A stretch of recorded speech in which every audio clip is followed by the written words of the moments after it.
Hello and welcome to National League Lowdown. My name is Craig. Thank you for joining us today. Dan is unavailable due to work commitments today, but I'm sure you'll be able to hear his thoughts on the game on his TikTok Dan Takes on Football. Today I'm joined by Mark and Louis, and boys, we've got an anomaly today where all three of our teams won this weekend. Mark, how are you? Aloha, everybody. Yes, very good weekend indeed. Mac got the result that we really wanted, a 2-1 win over Radcliffe. Left it late. Radcliffe did give us a bit of a tough time, but it's that man. Sign him up for 5 more years, Luke Duffy. What a man. What a man. And Louis, Sutton 2 from 2 in the National League. Are you dreaming? Yeah, still on cloud nine, still believing what Aggie said at the beginning of the season, that 100 points is still on at this rate. Whether that happens or not, we will wait and see. 44 more cup finals to go. But yeah, lots of drama, lots of action in the National League to catch up on as well.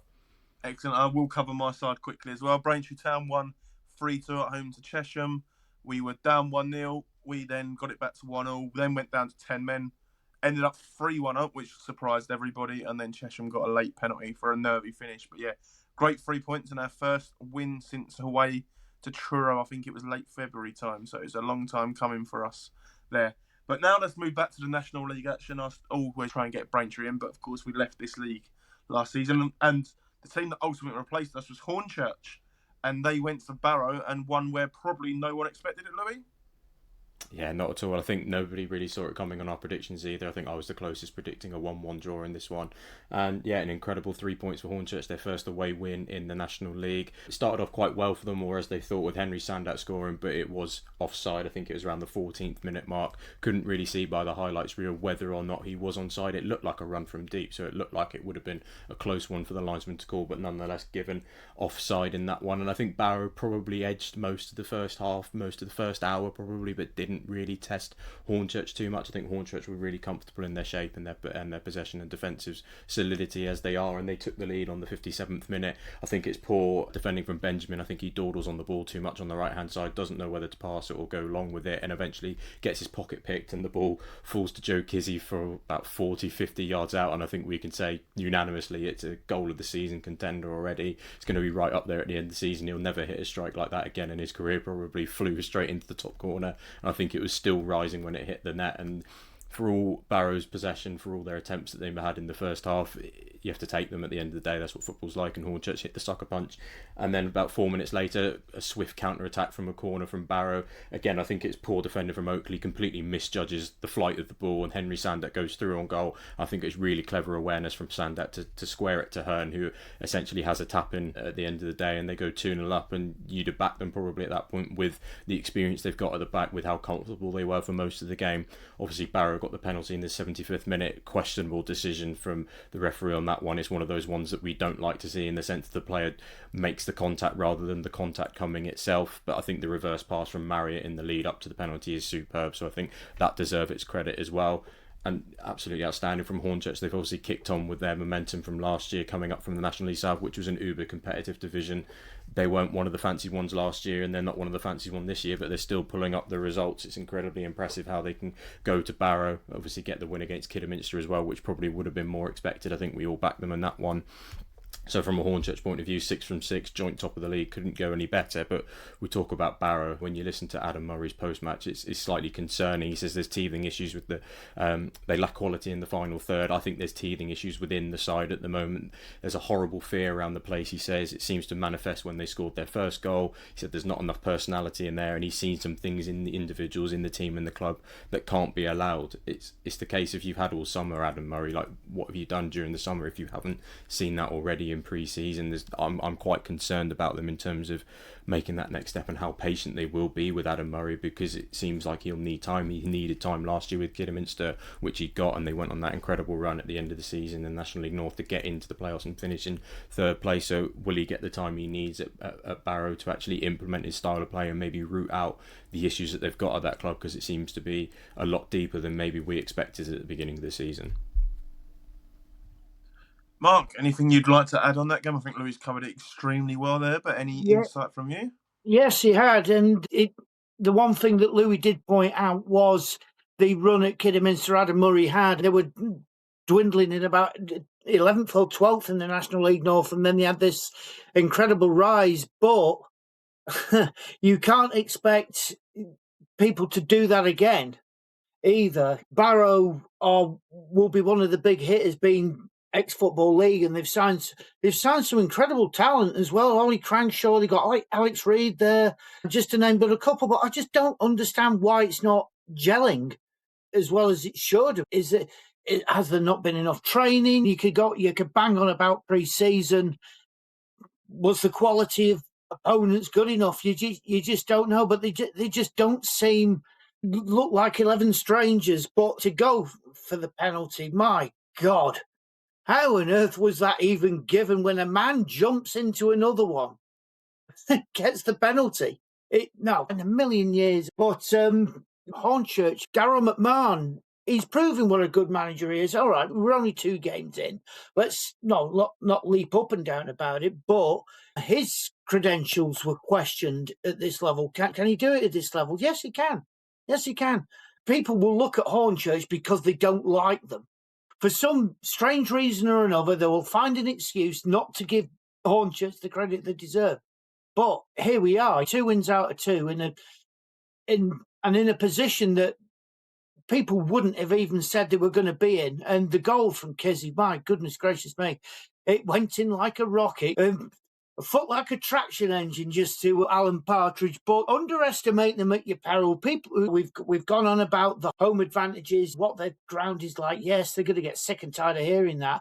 But always the tests were going to be, how did he play away from home? How can he cope with being at other grounds? And this was a big test, but they passed very well. But Barrow, yeah, they need to improve. Otherwise, the appointment of Adam Murray would just be all for nothing, really. Yeah, I think you two have summed this game up really well. Barrow with a lot of work to do. Hornchurch started extremely strongly. Sandat, as Louise mentioned, was probably the star of the show for me yesterday. I thought he was outstanding. The composure for that second goal. He may have actually slightly overhit the pass and put Henry Hearns slightly wider, but he put it in the back of the net, so it doesn't matter. Yeah, really strong stuff from them. Like Mark said, we spoke about their home form. If they can take scalps away from home, then the sky is ultimately the limit for them in this league as well. A team me and Louis are very keen to go and watch, as they're quite local. They're probably in between me and Louis in terms of location. So one we're definitely looking forward to seeing. I think they've got Carlisle next away, so that is an absolute statement, that one, if they can go and get something there, and that'll put a lot more pressure onto Carlisle. But we'll come on to them later. Barrow, you mentioned... Sorry, I was just going to say on Hornchurch as well, I think it's the basis that you apply. As long as you've got a strong defence in this league and you've got some pace and attacking threat up front, you are going to cause teams trouble. And I think Hornchurch have worked that out fairly quickly. So yeah, like Innes, like Kizzy at the back, you're going to be hard to beat in that essence, and it showed yesterday. Sorry, carry on, Craig. No, absolutely. And in terms of Barrow, Alex Reid started on the bench on opening day. I think may have got a few minutes, if any. Like yesterday, he wasn't in the squad, so I think he's carrying a bit of an injury at the moment. And I think they are a little bit short still, Barrow. We talked about their recruitment being okay, was probably the word we used, maybe pushing towards good, because they'd signed National League proven players, but they've still got the players that are carrying the baggage from last season. I think that was something that's been mentioned by a lot of Barrow fans as well, is that you could see the scars from last season when they went behind, and that's probably what Murray was alluding to in his post-match as well. And Mark spoke about Harrogate kind of having a full reset. Maybe that was what Barrow needed a little bit more as well. Which links us lovely onto our next game. That wasn't deliberate, honest. It's Wealdstone 1, Harrogate 3. Mark, do you want to take us off on this one? Yeah, why not? He says as he tries to find his notes. Sort of caught me out on that one. Yes, Wealdstone 1, Harrogate 3. Thanks, boys. Yeah, Harrogate really are starting to show what they're made of. Again, a reset. Brand new players brought in, not been afraid to spend some money as well, as was the scorer, Brad Dolligan. He came from Worthing. I think that was his first goal for Harrogate this season. So, yeah, starting to repay his transfer fee, whatever it was, undisclosed, could mean absolutely anything these days. But we're going to put a shout out to Bailey Hobson. Bailey Hobson, who they signed from, I believe it was Chesterfield, and he just absolutely ran that midfield. He was brilliant. If you're going to get players who can do the job well, Bailey Hobson's your man. absolutely involved in everything that Harrogate did. He was the heartbeat, and indeed, he set up Lewis Payne for the second Harrogate goal. He's been magnificent since signing from Morecambe, probably because he's now playing in a more settled side than what he was used to last season. In, out, you just didn't know. And then Makovsky for the third. Bailey Hobson involved again. Mika Obiero scored for Wealdstone after Luke Norris sets him up. And how far is it going to go for Wealdstone? There seems to be the thing that they'll struggle. Luke Norris didn't get many games at Boreham Wood last year. He'll get more of a chance now at Wealdstone. They'll rely on his experience. They'll rely on Obiero. But Harrogate were just too good for them. The quality of the quality of the football as well. It was all counter-attacking stuff, not whacking it down the field or anything like that. They kept the ball relatively in a good percentage on the ground, and they are looking very good for the money. 8 goals in 2 games as well, so value for money, if you will. But it's results like that will fire Harrogate. I'd put them 8th. Maybe I underestimated them. Maybe we all underestimated them. But it's 2 games gone. You'll probably hear us say that a lot in this review, but it's looking so far so good for Harrogate, and a bit of a catch-up time for Wealdstone. Yeah, so far so good sums it up perfectly from there, and I'm glad you mentioned Bailey Hobson, because on my notes I've just drawn a star and put his name next to it. He was brilliant. He was Absolutely magnificent on the day. Even the first goal was his shot that was parried by Baptiste back into danger. I think, for me, the first of many goalkeeping mistakes I think we're going to talk about on this podcast today. but not the worst one. Probably the best mistake, if it makes any sense, if you know what I mean by that. It was an okay save, but where he's parried it back into wasn't a great place, and any good striker should be there to finish, which Brad Dollahan was. Yeah, Obiero was a good finish. Again, I think if they're going to be serious about staying up, he's got to score 15 goals. I think he got around 14 last season, I think it was. So if he hits the same numbers again, that will help their cause, no doubts. But yeah, Bailey Hobson driving through the midfield. That's where the second goal come from. Sean Mikulski obviously got his move to Harrogate in League 2. His best football was played at Maidenhead at this level. So for him now to hopefully get some good minutes, I think he came off the bench in this one. But if he can get some good minutes, score some goals, then he can be a real asset in the National League, because we saw that for Maidenhead before he got his move into the Football League. But yeah, Harrogate outstanding again. 8 goals in 2 games. Seem to have addressed the issues from set pieces from the week before as well. So yeah, they'd be absolutely buzzing. But again, as Mark said, 2 games in, 44 to go. Louis, anything to add on this one? On the 2 goals specifically for Harrogate, the runs from deep, there's a complete desire from all of their players to get up the field really quickly. You look at Payne's run, he comes from nowhere from the right-hand side of the pitch and completely tears past all the Wealdstone players. And it is too easy in some respects, but then it's a case of the desire and the effort that they've put in to get up the field and cause that counter-attack and manage well on the transition.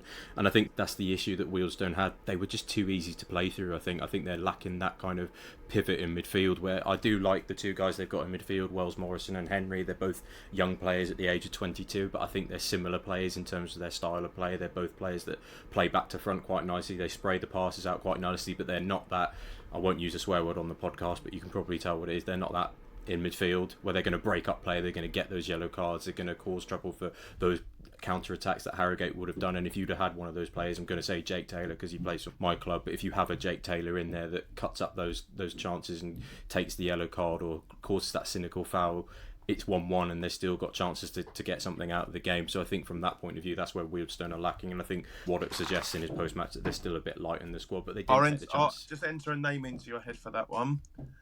Boreham Wood, barely a game. Marley Marshall Miranda. That was one that I thought of this morning. He definitely likes a yellow card, as you can tell from last season.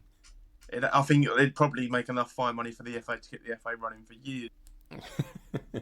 Yeah, it's another good option because he isn't being used at Boreham Wood and he's obviously around that area as well. But yeah, from their point of view, they just didn't take the chances. They did create a few chances. I think from looking at the XG, it was around about the same mark. It was around the 2-point-something mark for both teams. But Harrogate took their chances and Wealdstone had 1 shot on target in each half. So yeah, that's their problem for Wealdstone. They can't take their chances, but Harrogate got a good chance to build on it now. They've got Barrow at home, Aldershot away, and Gateshead at home. You seem to guarantee goals with them, which would be interesting to see what happens when they come up against a side at the top of the table who may take those chances that they're conceding against them. So we'll see what happens with Harrogate, but a great start for them. Absolutely. We now move on to FC Halifax 1, Boreham Wood 3. Now, I'm going to go first on this one before I get any stick from you two on this one. Matt Rush is up to 5 goals this season. Yes, I said he will regress this season. Let's get that out there early before you two. You're doing well so far, my friend. Let's talk about another goalkeeper error just to start this game off. True Grant has, in true Grant style, given the ball to Sack Runt in a lovely position, and he's used the composure to roll it across and give Matt Rush a nice, easy opener in this one. But again, Halifax, similar to last week, showed qualities at times. They equalised through Ben Tollett, but for me, the Carty assist is the one that gets the credit in this. A really smart back heel, which was rolling to Tollett's pass. And he just passed it under the keeper into the corner. A fantastic finish. Then it became the Abdul Malik show. If he stays, I feel like we're going to be saying that quite a few times this season. He's an outstanding prospect, and if anything, he stuck another couple of 100,000 on his price tag after yesterday, especially the second half performance. He scored after a loose pass from Halifax in the midfield. I think that was a pattern at times. Eventually the ball progressed over to him and he's beat his man and he's fired low and hard. Grant did get a hand to it. He only pushed it into the corner. I think I wouldn't put that in the howler category. I'd put that in the goalkeeper will be disappointed with it category kind of thing. One of those.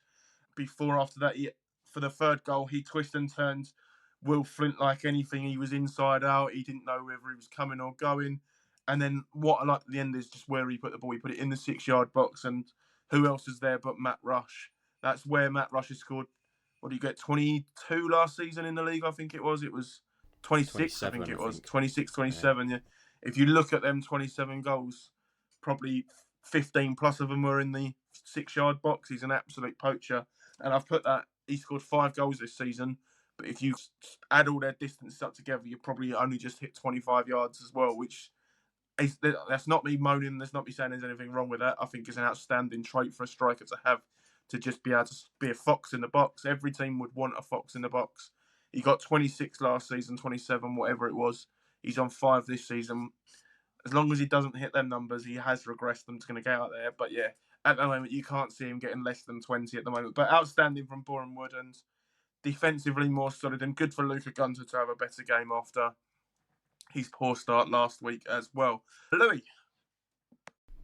Yeah, I think on Gunter himself, the pass out to Abdul Malik for the third goal, he pings it out perfectly. Gunter, it's a superb assist from him. And the touch from Abdul Malik is outstanding. He takes it on the outside of his right foot, I think, and just completely takes it in his stride. And obviously does all the work himself completely, as you say, turning him in and out. And Flint has no chance in getting the ball off him. It's absolutely outstanding from Abdul Malik for that goal. From a Halifax point of view, I think they'll be disappointed in the 2 games that they've had so far, albeit against 2 sides that I've predicted to be the top 2 in the league. But they've gone to those 2 sides, they've played well, they've had chances, they've not taken them, and they've just been hit by sucker punches in the second half where they've either given the ball away or the fact that the opposition has just taken their chance against them. And you think back to last year, if they'd had Will Harris in the side yesterday, will it have been a 3-3 rather than a 3-1? Because they didn't take the chances, as we said, the same with Wealdstone. So from a Halifax point of view, they'll be disappointed, but there's things to take in terms of positives for them going into the next couple of games. And they've got a chance now, I think, looking at their fixtures. When you look, they've got Tamworth at home, Altrincham away, Aldershot away in the next 4 games, and Hartlepool at home, which will be a feisty encounter given the transfer business over the summer as well in those 4 games. So I wouldn't say it's entirely disappointing from Halifax. I think the disappointing thing is that they've shot themselves in the foot 2 or 3 times yesterday, and that's what potentially has caused their defeat. But from a Boreham Wood point of view, they're building. I don't think they've got to their final gear yet. I think they're still going and they're still getting there, but they've got 4 points on the board, which is a good start to the season when you played 1 at home and 1 away. Yeah, absolutely. I think they still have some disappointment from last week. If you score 3 goals, you should ultimately win a game, and they shot themselves in the foot. But we did speak about them being anomaly goals effectively, and if they can show their attacking intent like they did, they'll win more games, and that's what happened this week, didn't it, Mark? Certainly did. You can tell Craig didn't see many goals at Braintree last season if he thinks that Matt Rush is going to have a bad one, but I just love that sort of striker. Goal hangers are becoming a dying breed, but for the ones that are still around, Matt Rush is up there with the best of them. But Abdul Malik, I saw a post on social media saying he wasn't good enough. Absolute rubbish. This guy is worth his weight in gold. And you can say that about a player if he's just gone and tore your side a new one, which he did. But to say he's not worth the money, it's just, no, don't be stupid. Watch the game again. If you're that unsure, just watch it again. Watch him again, and you'll be convinced, because now I did see the person that made this comment. Yeah, so did I, and it was a nonsense it this morning, statement. shall we say? I think he was a little bit sour grapes yesterday, and when he reflected on it this morning, realised, Abdul Malik was the best player on the pitch. Sour. It was practically vinegar. Dearie me, come on, have a look.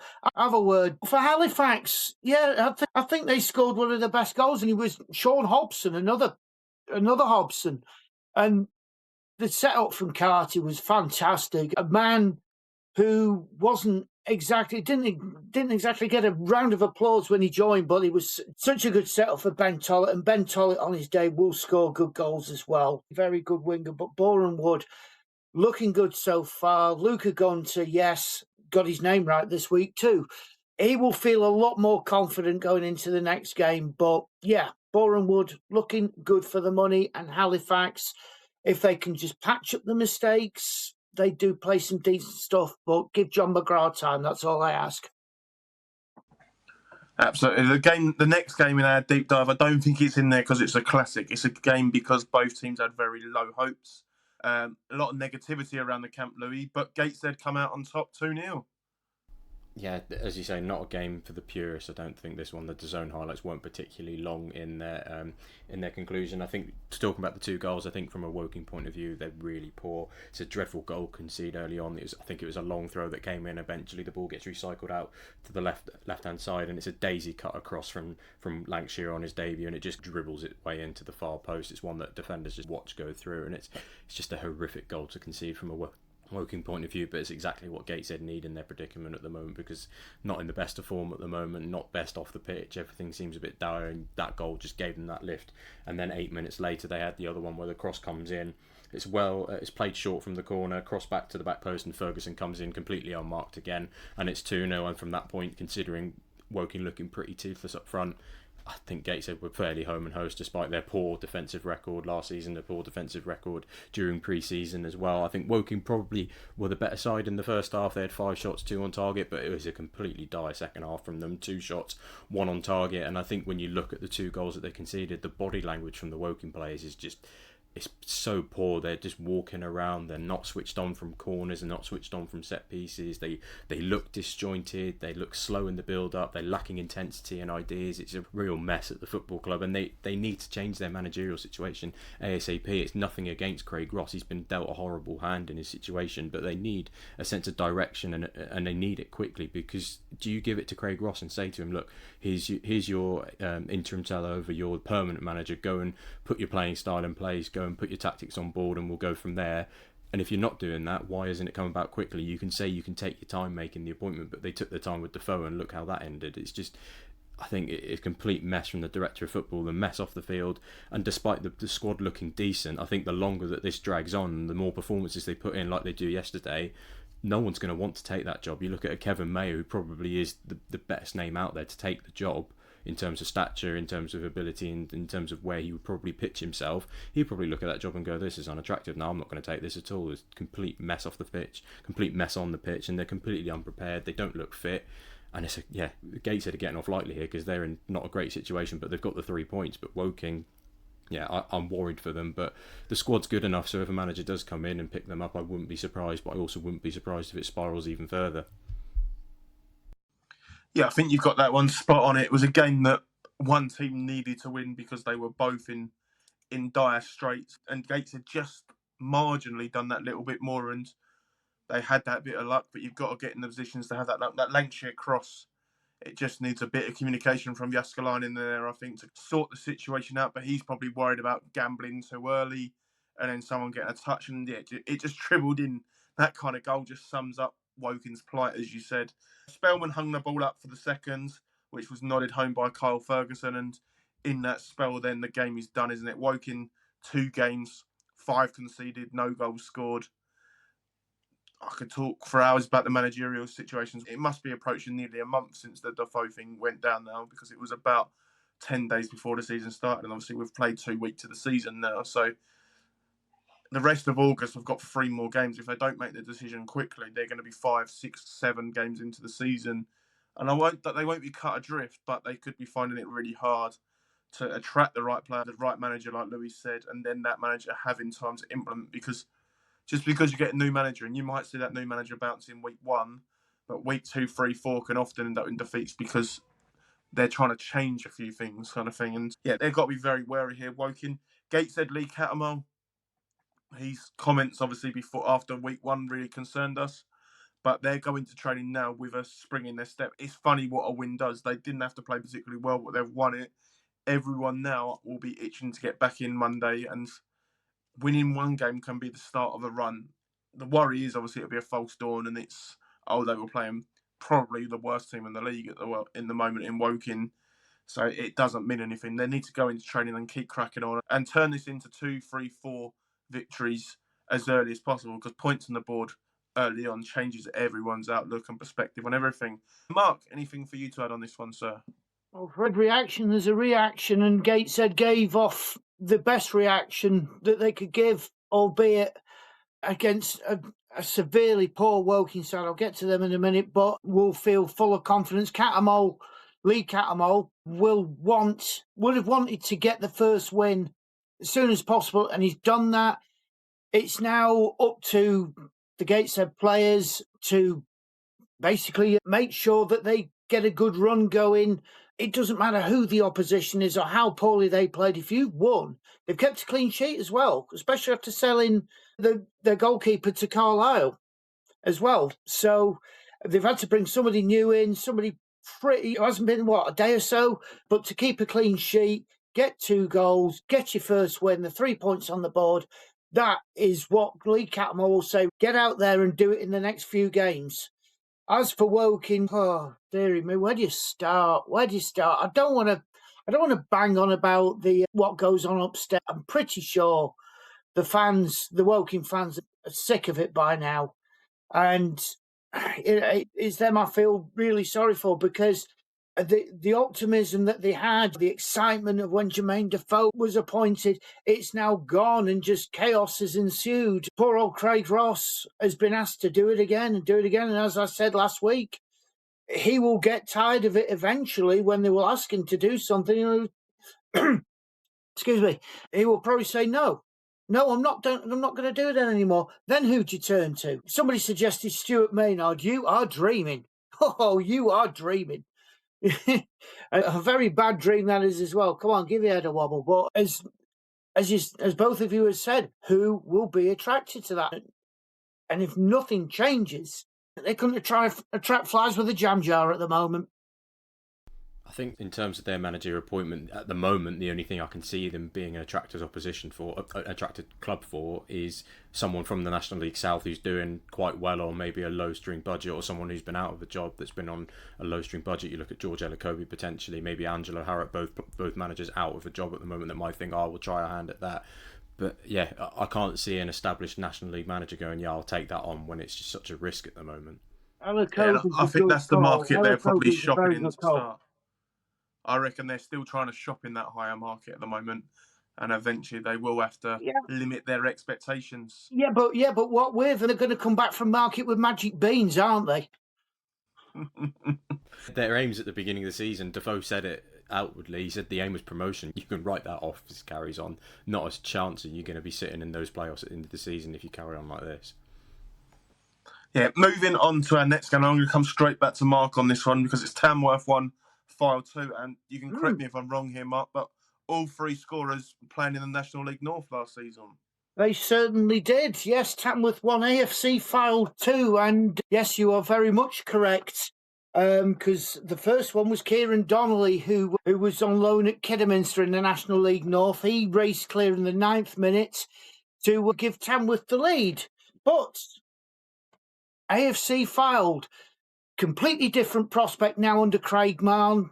And a great goal. Danny Ormerod, I'm a massive fan of him. I've tipped him to be my Golden Boot winner. He equalised after Tom and Corey Whelan, the two Whelans, combined with the free kick, and Danny Ormerod was there. He did try in the second half to do what he did at Mac last season and score from 50 yards, but didn't come off it. But before half-time, Cedric Main, who was at Darlington, nobody fancied him either, but obviously Craig Marn knows him, experienced, can score goals. There was a stumble from one of the defenders, and Jazz Singh, he won't want to watch that again. He fumbled it into the goal. It wasn't a particularly powerful shot, but it did something to his hands, but not the worst we've seen. Put it that way, not the worst we've seen. Not on this week either. But I'll give Zach Jones in the Fylde goal. He produced a brilliant double save on the 53rd minute. A very good keeper, Zach Jones, ex-Blackburn. He's been at Fylde for a while and very experienced goalkeeper. And then Joe Rice sent off towards the end, and pretty much people can have a bit of a debate in the comments if they like, but no. It should have been a ticking off rather than a second yellow card. Seemed a bit soft. But Fylde, yeah, if they can keep going, they very slick setup. Craig Marn knows what he's doing. Yeah, they have brought in a couple more players as well. Harvey Broad came from Coventry, which our admin was very pleased of as well. He sees a big future for him. Marn will know what he's doing. He's one who want to raise his stock in this league, and he will want to do it with a club like Fylde. They're keeping hold of Ormerod at the moment, which can only be a good thing for the Fylde fans. If they could get him to extend a contract, they'll be even better. Tamworth, yeah, they know what they've got to do. It's progression in this new era. We keep going on about the new Tamworth era, but as Kieran Donnelly now has got 3 goals, he's equalled what he did at Boston, so the sky's the limit for him. But yeah, it was good. A good game. It wasn't a bad game to watch, but Fylde went there to turn the tables over, and they did. So if I was Tamworth, I wouldn't be too disappointed. Yeah, I'm just going to touch on this one before I throw to Louis on this one as well. It's a game that's changed ultimately in a 3-minute spell, hasn't it? Where a really well-worked set piece from Fylde. I don't think there was anything fluky about that. I think it was fully deliberate. Where Ormerod the headed was into him, and he's headed home, and it's a fantastic goal. And as Mark said, we expect it to be the first of many for him this season as well. The second goal, I'll give Cedric Main a bit of credit on this one. I think it's a really smart swivel and shot, no backlift to it, and that might be what has ultimately caught Jazz Singh out. But a goalkeeper of Jazz's quality should be saving that, there's no doubt. And the game swung in them 4 minutes, hasn't it? Where Tamworth are thinking, if we can get in at half-time 1-0 up, and suddenly they've blinked and they're 2-1 down, and they never really recovered in the second half. My opinion on the second sending off, it's definitely a foul. I think it's a smart I think it was Cedric Main as well, just nipped in front and let Joe Wright kick through him. But yeah, common sense just needs to prevail from the referee. We're in stoppage time. It's not a bad foul, really. He hasn't seen the man come in.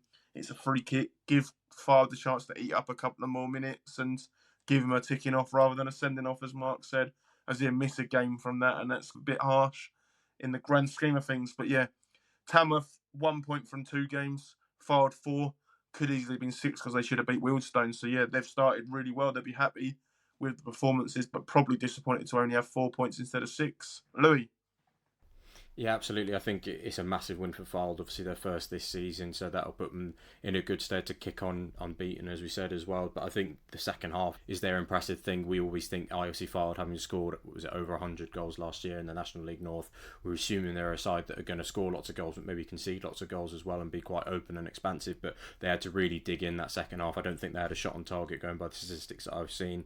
Tamworth 7 shots and 2 on target in the second half. So I think they out Tamworth in some respects. They dug in, they got that clean sheet in the second half, and it's a really big win for them kicking on from there. Marn said afterwards that they're not just good footballers in that dressing room, they're good people. So I think that kind of camaraderie and that kind of togetherness they've got in the squad, we've obviously spoken about it some other teams as well so far this season, that's going to put them in good stead going forward. I think Harvey Broad deserves a shout out as well, because I think Mayer went off injured early on and Broad had only come in a couple of days prior. So yeah, to come in only a couple of days before and put in the performance that he did is very good for him. And for Tamworth, I think it's similar to last year. They're inconsistent. Last season they went and did the double over Boreham Wood.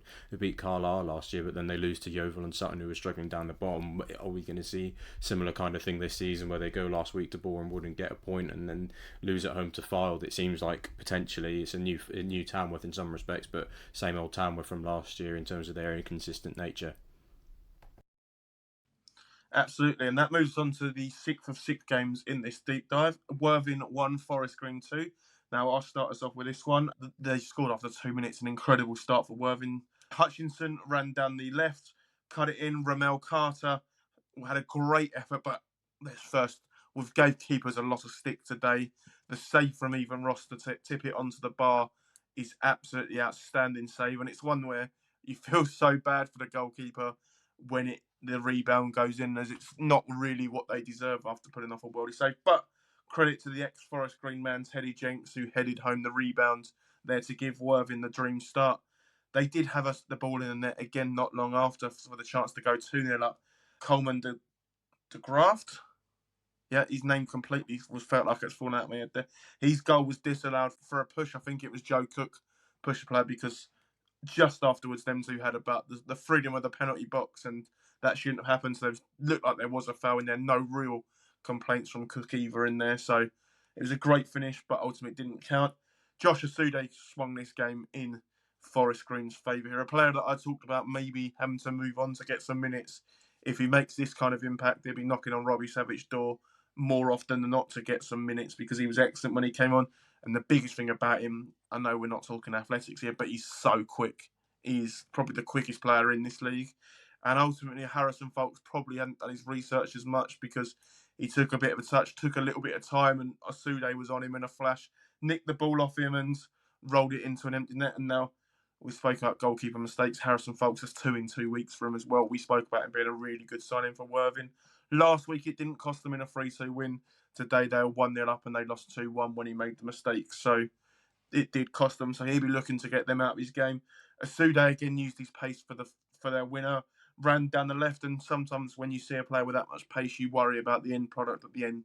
And he's just put it into an air for Ricardo Rees. I don't think he's got a clean connection, but it's a clean enough connection for him because it's ended up in the back of the net. And he's first of the season. Forest Green getting a reputation as the comeback kings. That's 2 weeks in a row they've had to do it. Is it sustainable? No, I don't think it is. So they're going to have to turn it up a gear to win more games. But 6 points from 6, again, you're looking 2 games in, nothing more you can do than that. They'll be delighted with that, and they'll be looking to kick on and have a few more routine victories, shall we say, rather than having to come from behind. But Worthing, if they play like they did in the first half, they won't have any trouble. They've had almost one good game now. Second half against Carlisle, first half against Forest Green. Combine the two together and you've got an excellent side. I think they tied in this one, and we spoke about the depth of Forest Green, and I noticed in both goals they made mistakes where they were pressured by Forest Green, because Forest Green can rotate their team and bring new players on. So yeah, maybe Worthing trying to play too much football when they're tired and ultimately got caught out. But yeah, I don't think they'd be too disappointed if they said you got Carlisle away and Forest Green at home and you got 3 points. So they're in probably a better position than they thought they'd be. Would you agree, Louis? Yeah, absolutely. From a Worthing point of view, I think there's no shame in this result. I think they proved themselves in the first half to be a good side, and I think it'll be a tough place to go this season. I don't think many teams will go there and roll them over. I think they'll give every team a game that goes down to the South Coast this season. So from their point of view, no worries at all. I'm not worried about them. I think it's just all about Forest Green here, and that second half performance is interesting, because last week Savage said after the Halifax game that Asude is probably the best impact player in the league, and then he goes and does what he did yesterday against Worthing. So he's repaying the faith of his manager and essence, and it's the point of starting him on the pitch if he can come off and prove that ability off the bench. So he's probably doing himself a disfavour in that sense in terms of paying Savage's comments of respect. I think it was a game of two halves, but not in the extent that one was better in the second half. I just think Forest Green just took it up that level in the second half, and when you look at the stats, 6 shots in the second half from Forest Green, 5 of them on target, and Worthing only had 2 shots and neither of them on target. They changed shape at half time as well, Forest Green. Savage said they went 4-4-2 in the second half and 4-2-3-1, so that made a difference, and I think it's a really nice run for the third goal from Ricardo Reis across the box, and it's one of those that defenders don't really know where to go, because do you leave him for your centre-back partner to pick him up, or do you go with him and then leave the space in behind? So it's a really clever run from him. Yeah, Savage's lineups are very interesting, playing Etaluku at left back and obviously Tate Campbell at centre back, but Tate Campbell has been outstanding so far this season, filling in that Laurent Mendy role, but considering he moved to Hearts, it's a big shoes to fill, but he's done really well, and I think, as you said, their squad is big enough to be able to have that impact in the second half, but if they can take those performances from 45 minutes to 60 minutes to 70 minutes to then 90 minutes, we look like we could have a serious side on our hands this season. So if they can find that consistency over the 90 minutes, then the rest of the league could be in trouble, because Forest Green could be one to look out for with their depth and quality on it. Absolutely. Mark, anything to add on this one? Yeah, first of all, welcome back, Ethan Ross. I think it's his first game in many months, the proper stopper, and he would have enjoyed himself. I don't think he really would have minded about the goal that's been conceded, considering that it's his first game. But yeah, a proper stopper. He will want to play a lot more than that. And you say about the pace that Forest Green possess. Robbie Savage, he bought very fast players at Mac, and 2 of those, Sean Etaluku, Neil Caney, have got pace. Josh, he was really good for that second goal. I'm not going to dwell on the first goal that Forest Green scored. Harrison Folks was having a great game up until then, but again, another good goalkeeper as well.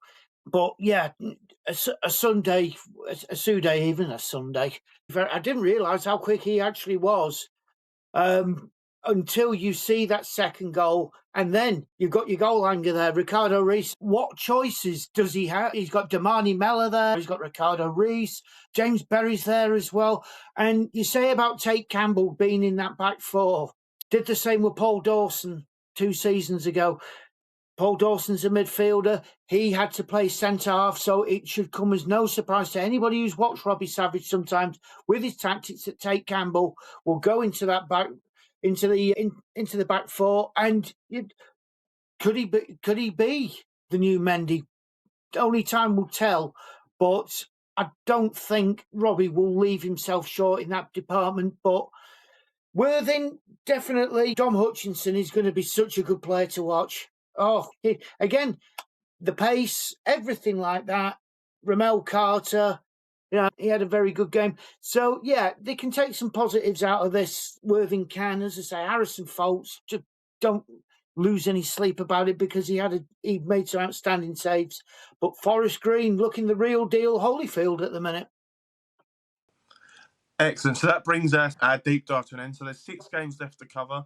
I'm going to talk you through the first 2, then Lou will talk you through 2, and then we'll finish off with Mark and his 2 games. So I'm going to start at Kidderminster. Kidderminster 1, Eastleigh 0. Now, Callum Stewart's capitalised on soft defending, was what I called it, in the left-back position from Eastleigh to break down the right and square to Levi and Manchi. We've spoke about how crucial his goals will be for Kidderminster this season, and to get one in their first home game is massive. He's a striker that can frustrate the hell out of you. I can remember that from the experience at Braintree, but he does know where the back of the net is. He's going to be looking for a solid home at Kidderminster after moving all around the country trying to find that home at the moment as well. Yeah, for Kidderminster, Jack Wint was obviously back in goal, a bit more stable defensively. It was his first game. Clean sheet after the shambles of the week before. They'll be delighted with that.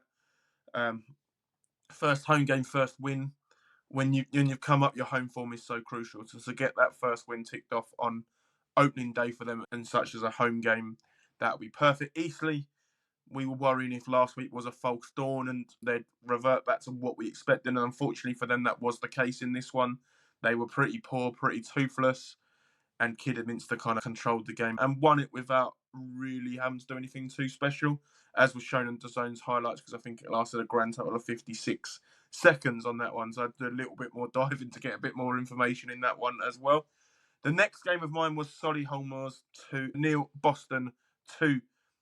Lennon Wealdstone, absolute star of the show in this game, no doubt about it. We've spoke about him maybe coming in as Curzon's backup, and instead he played off the left in this game, and that's where he cut in from the left and bent one post and in. Great finish for him.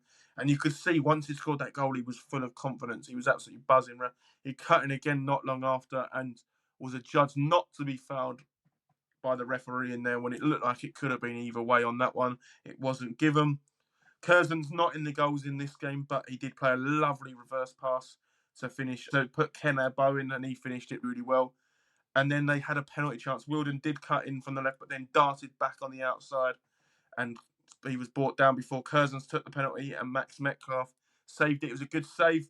It's looped back up, and Curzon's got in a right muddle and should just fire it home. There are Boston fans that were telling me it crossed the line. Whether it did or not, he should have finished it anyway, but Metcalf jumped up and managed to claw it away. And yeah, for Solihull, he's probably been their only bright spot from 2 games, which is mental when the goalkeeper's considered 7 goals. That you're talking about him being a bright spark. They're in deep trouble. I will again caveat this with what Mark said, it's only 2 games, but all the warning signs are there. All those warning flags are waving around Solihull right now, and they've got to be worried. The recruitment I thought was okay. Others were less complimentary about it, and at the moment, they're really struggling. They've scored 2 from set pieces, so that might be an avenue for them. They obviously got them 2 against Harrogate, but overall yesterday they looked very toothless. It was a routine performance for Boston, who probably actually came in under quite a lot of pressure after their defeat to Aldershot at home and ended up winning at a canter, with it being 2-0 and probably should have been more. Louis, I'm going to throw to you for your 2 games now. Yeah, so I'll start with Yeovil 1, Carlisle 1. So Carlisle probably made the better start in terms of the 2 teams, maybe played it a bit more better football, had better chances, but Galvin gives the ball away on 15 minutes and the ball finds it to Stephen Walker on his debut, having started on the bench and didn't come on against Scunthorpe the previous week. And Walker goes down the left-hand side, gets into the penalty area, and it's a nice finish across the goalkeeper into the far corner from him, a good striker's finish, and his first at the level, and one that we expect to be one of many, I assume, going forward for Stephen Walker. And then there's a red card in the second half that completely changes the game. Joe Gubbins, ball goes over the top, pulls back on Georgie Kelly. I'd argue it could be a clear red card. He's given the second yellow because he's been booked earlier on in the game as well.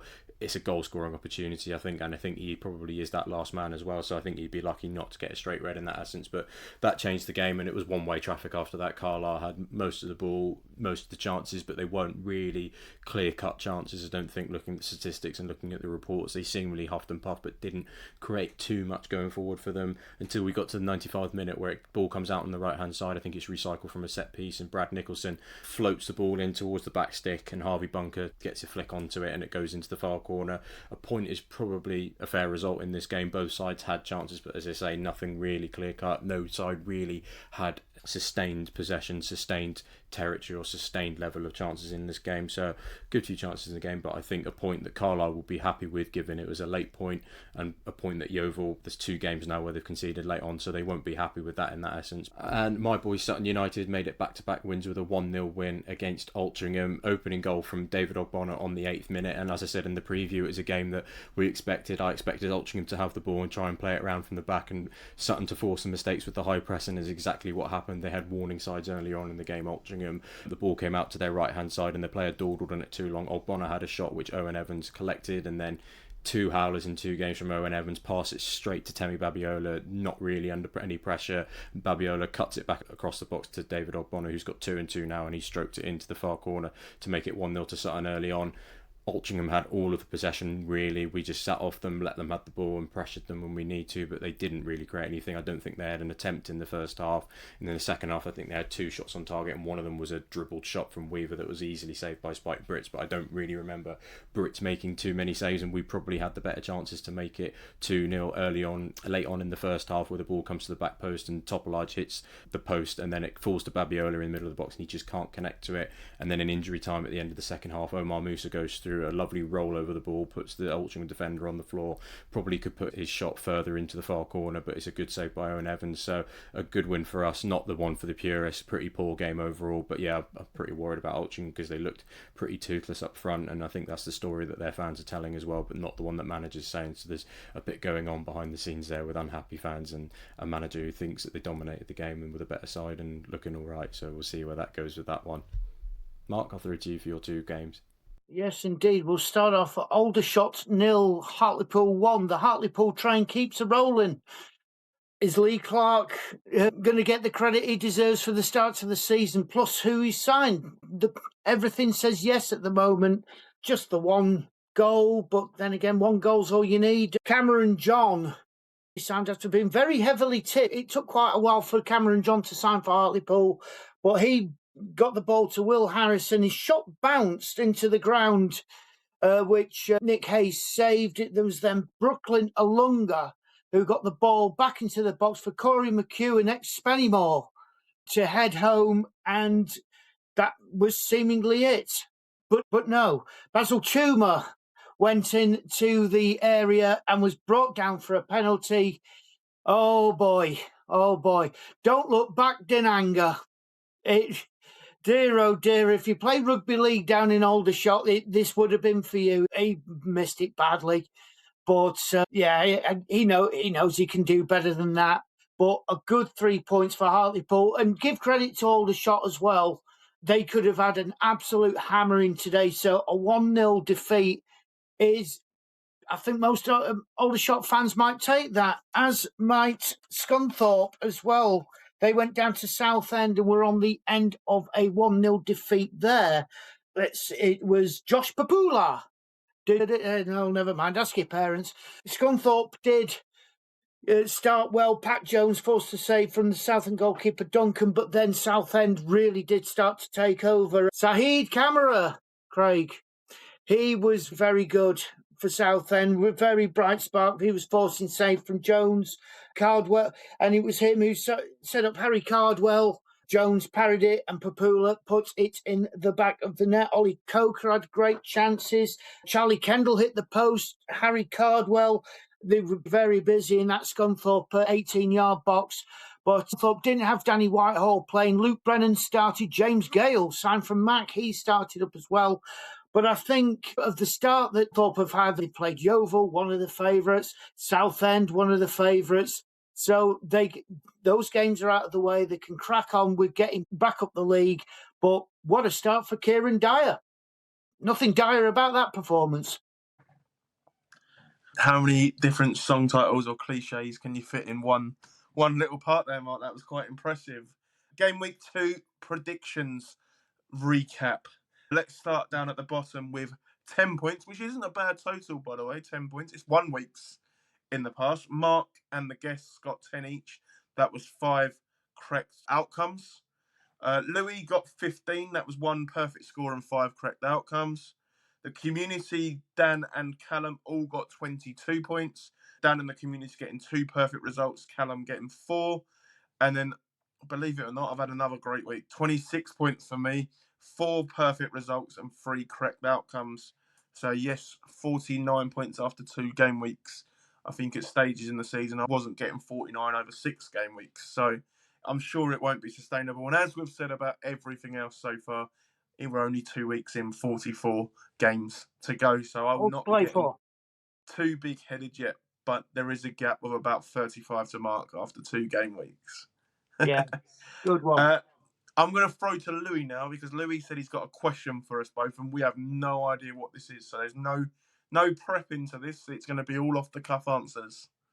Yeah, we are not scripted on this podcast. I will repeat that after numerous accusations last year. It could go on to the prediction league as well. But on terms of the league itself, at what point do you think sides at the bottom should go, we're really worried? And at what point do you think the sides at the top should go, we're quite good and we've got a huge chance here? After how many games do you think you start taking the table seriously? Mark, I'll let you go first. Oh, go on. Whoever. I want a bit more time. Age before beauty. Anyway, I've always said it. Sir Alex Ferguson said it. Easter time. That's when you should be getting, because that's when you get a little cluster of games coming in. You'd have to be really poor to get relegated. I know we've seen teams relegated in March before, but they've had extenuating circumstances. But no, I always leave it till Easter until you think we are marching on or we are marching out. So that's it for me. The Christmas period, yeah, but it's not as congested as the Easter ones because you've got your Good Friday, you've got your Easter Monday, or if you're playing the Saturday, not a lot of time between games, and that is when, if you can get your 6 points out of 6, that will either keep you in or knock you out, one of the two. So it's the Easter period for me. Yeah, for me, relegation 10 games. I'd say you know if you're going to be down there probably after 10 games. So there's always the anomalies in there like Brackley from last season. But I think realistically, after 10 games, we might be in a bit of trouble. We got a twist here, probably change the manager, change a few things up. 10 games for me. Serious title. Bear in mind, unless you've gone incredible on 15 out of 15, then I'd probably say once you've played everyone once, once you played everyone once, and that's probably just after Christmas time, isn't it, in that sense? I mean, you played 22, 23 games. If you're in contention then, and you're moving into that January, I know we don't have the transfer window, then I'd be saying, really looking to buy that one or two pieces of quality to further your push. So, I'd go 10 games relegation, played everyone once, or Christmas for promotion. What about yourself, Louis? You've had time to think about this, though. No, I have had time to think about this. I think 10 games is fairly accurate in terms of where you can look at the table and think, that's a fair reflection on where you are at the moment. You've played a handful of teams who will be potentially at the top and will be at the bottom. I think in terms of going for the top, I just think my point is that you have to start fast. I think Southend have got off to an absolute flyer in the fact that they're 6 points ahead of Carlisle now, who are probably their second favourites. And you look, if Carlisle continue to drop points going forward, at what point do you go, they're going to have to get some motoring to go into that title race, because every point counts at this point. If we're looking, and I know we've said it might not go to 100 points this season for the title, but if you are going to try and hit those 100 points, a fast start matters, and the same for the playoffs as well. I think when you look at Robbie Savage's side last year, they were top after 10 games. I think they'd got 27 points or something as well, and I think they slumped second half of the season. They were a lower mid-table side, and yet they still managed to hit in those playoff places. So I think in terms of the top end of the table, a fast start is absolutely vital. I'm not asking for any particular team in question either. I'm just putting it out there for general points. Oh. The question I did have for you two, again, we're only 2 game weeks in, is there any team you've looked at from your predictions and gone, I think I've got that one massively wrong? We'll go for a right reason first, and I'm happy to start on this one while you two have got a bit of time. The one I'm looking at now is I think I put Harrogate down in 13th, 14th, and I was quite underwhelmed. But since we've done the predictions, they've made some excellent signings, and now they've gone and won 2 from 2 as well, and looked a really attacking threat. So I think they're probably the team I perhaps underestimated the most. Mark, is there anyone you'd say you've underestimated the most? Or are you quite happy? I'm quite happy with what I said, because with Hornchurch, Fylde, Kidderminster, I did say at the time, keep the expectations reasonable and give yourself a platform to build on. And the Hornchurch have got off to a flyer. AFC Fylde are doing very well. Worthing as well. Kidderminster will have to play catch up, but no, I'll stick with with my reasoning, if you will. But everybody knows that. But some of us put Harrogate in a good position, didn't we? Louis, anyone you feel you've underwhelmed? Is it Sutton? You only had them 7th and they've won 2 games without conceding. Are they now going to be champions? No, I think next week's our big test, playing Hartlepool next week. I don't think, no disrespect to Woking and Altrincham, I don't think we've particularly played the best sides in the league so far. So from our point of view, I'm happy with where I put us. I think Harrogate, fair enough, but I'm slightly concerned by their young squad. I think there's a degree to which there'll be some inconsistencies coming up, and when the tough goings do come for them, are they going to be able to bounce back like an experienced side would? I'm slightly worried I've underperformed Southend. I think they could have gone one way or another, and I was a bit unsure as to whether they'd even make the playoffs when I was doing my pre-season predictions. I was tempted to put them outside them, but their squad was slightly better than the sides in and around them. But I'm potentially concerned that we could be looking at a side that's just going to keep getting better and better, as you said in your pre-season predictions, Craig. It might be the only thing I'll get right all season, but if it is, it's a big one to get right. It's a bold call. Yeah, Louis, I'll come straight back to you on this one. Anyone you think Well, they're nowhere near as good as I thought they would. They're miles off it. I don't even think I put them that highly, but the two sides that I would probably look at now are Solihull Moors and Altrincham. They're two sides that I've looked at and gone, oof, yeah, I'm not, especially seeing Altrincham in the fresh yesterday. They just look disjointed. They don't look right. They don't have any tooth up front. We spoke about them not scoring enough goals last year. They haven't seemed to fix it. I know they've got injury issues up front. Christian Dennis is out. But yeah, there was something about them yesterday. And when you're playing that style of play as well, you have to get it right and you have to be able to score goals at the other end, because if you can't score goals at the other end and you play out from the back and you keep making the mistakes that Owen Evans has, you're going to put yourself in trouble going forward for the season. So I'm looking at Altrincham and Solihull Moors. Yeah, I was worried about their lack of goals, but defensively they look all over the place as well at times. And as you said, their goalkeeper's been their best player so far this season. Mark? Solihull, the biggest disappointments of them all. I just don't understand it. It's not like they've got a rubbish manager in Chris Millington, but I don't know how he's going to try and get the best out of the players that he's got. He's got some of the best talent in there. Jacob Wakelin, he can score goals. Joe Sabara, we know what he's all about. Why isn't it working? And it's very detrimental. You pressed on it earlier on when a goalkeeper is getting your rave reviews and he's letting 7 goals in 2 games. It doesn't say a lot for the rest of them. I just don't understand why they're not doing it. You could say that about Barrow as well. Something needs to be done. Something needs to get them to gel quickly, because, yeah, they have been diabolical. Yeah, I think you two have hit the nail on the head with the 3 teams. People will wonder why we haven't mentioned Woking. I think it's because of how much a basket case they are off the pitch at the moment, that it's semi-expected for them to be this poor on the pitch at the moment. It will be when they get the changes what will happen. And we, of course, caveat anything with this. They've only played 2 games. The teams we've just mentioned as being underwhelming could win their next 3 games. The team that we mentioned being really impressed with and maybe overachieving could lose their next 3. So things can happen. If it's going to happen, it will happen in the National League as well. There's no doubt about that. It's the league where the unexpected happens. And if anyone is new to it, just go and watch the last 15 minutes of Rochdale York last season, and that will sum up this league very well. Just before we leave you guys, Louis edits all our pods and gets all the data. He noticed earlier that 63% of the people that watched the last pod didn't actually subscribe.